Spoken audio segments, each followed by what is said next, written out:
સૂર્યપુર તાપી નદીનો આજે જન્મદિવસ છે ત્યારે સુરતમાં કોંગ્રેસ દ્વારા તાપી સફાઈ અભિયાન કાર્યક્રમ યોજ્યો હતો। સફાઈ અભિયાનમાં મોટી સંખ્યામાં લોકો જોડાયા હતા। તાપી નદીમાં કેમિકલયુક્ત પાણી છોડાતું હોવાનું પણ સામે આવ્યું હતું।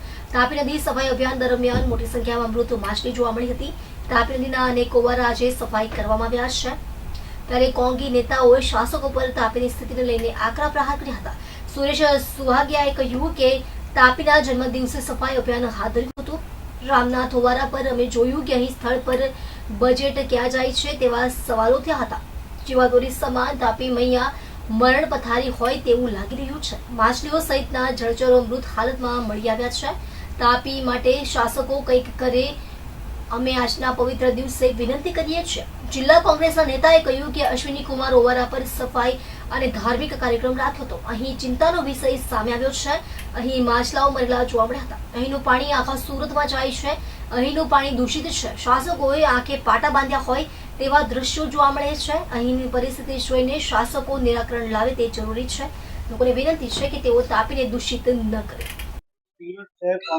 આજ રોજ સુરત શહેર જિલ્લા કોંગ્રેસ સમિતિ વતી તાપી માતાનો પ્રાગટ્ય દિવસ હોય આ નિમિત્તે અમે અશ્વિની કુમાર ખાતે જે ઓવારો આવેલો છે ત્યાં સફાઈ અભિયાનનો કાર્યક્રમ રાખેલો અને સાથે સાથે એક આરતીનો પણ કાર્યક્રમ રાખેલો, પૂજા પાઠનો કાર્યક્રમ રાખેલો। એટલે આજના આ દિવસે સૂર્યપુત્રી તાપી મૈયાના પ્રાગટ્ય દિને સમગ્ર સુરત શહેરની જનતાને હું શુભકામના પાઠવું છું ને સાથે સાથે અહીંયા ચિંતાનો વિષય પણ એક સામે આવ્યો છે। કારણ કે ગંદકી તો છે જ, ખૂબ વ્યાપક પ્રમાણમાં ગંદકી છે। સાથે સાથે અસંખ્ય સંખ્યાની અંદર જે માછલાઓ જે અંદર પાણીમાં અંદર મરેલા છે તો અહીંયાથી આ તાપી માતાનું પાણી આપણી ઘેર પણ આવે છે। તો આ એક સવાલ ખૂબ મોટો છે કે આ પાણી કેટલું દૂષિત છે એ આપણે અહીંયા જોઈ શકીએ છીએ।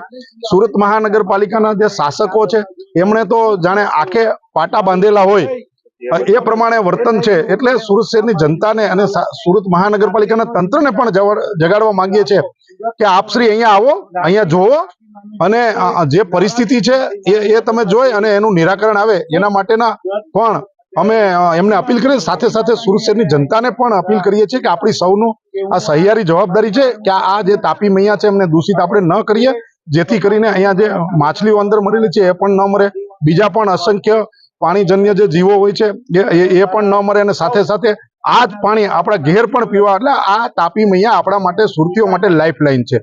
એટલે આપણી સૌની સામૂહિક જવાબદારી છે એ પણ હું સુરત શહેરની જનતાને કહું છું।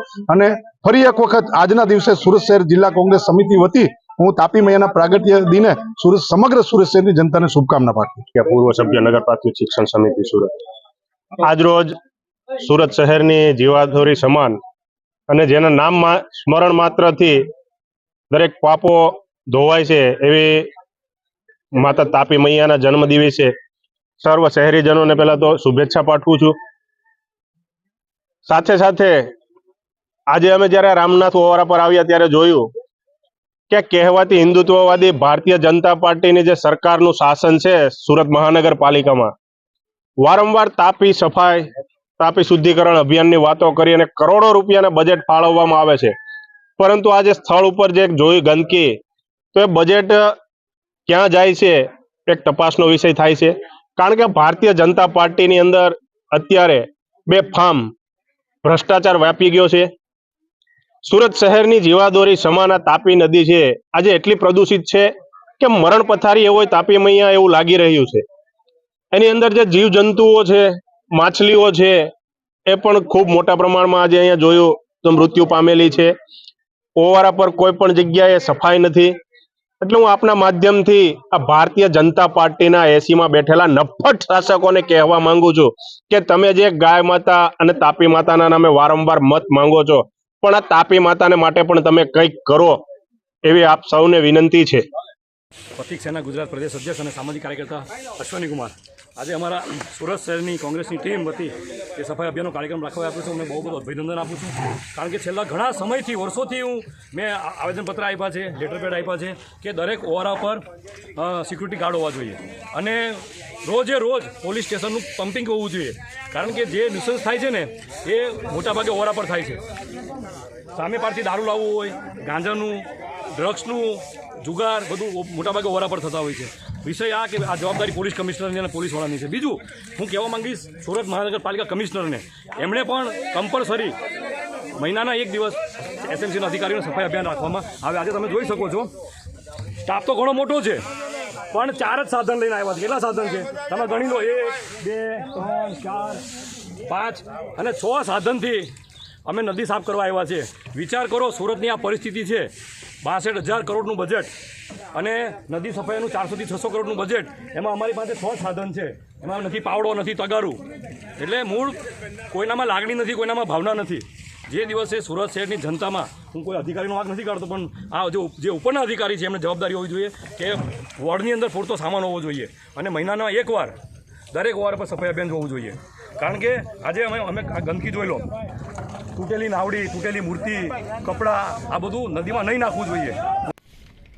હું સુરતના સાંસદ, ધારાસભ્ય, કોર્પોરેટરશ્રી, મેયરશ્રી અને તમામ અધિકારીને એક નિવેદન કરીશ કે સુરત આ રિવરફ્રન્ટ જે તાપી નદી કિનારા જેટલા પણ ઓવારા છે ને, એ ઓવારા પર સિક્યુરિટી ગાર્ડ મૂકવામાં આવે. બ્રિજ પર પણ ગાર્ડ 1-2 વર્ષ માટે તમે ગાર્ડ મૂકશો ને, સિક્યુરિટી ગાર્ડ, એક જ વસ્તુ કહેશે, ભાઈ અંદર તમે જાઓ ખરા, પણ કોઈ વિધિ, કોઈ ફૂલપાત્રી પધરાવી નહીં. કારણ કે લોકલ સ્થાનિક લોકો જે સેવા કરે છે ને એનું લોકો માનતા નથી.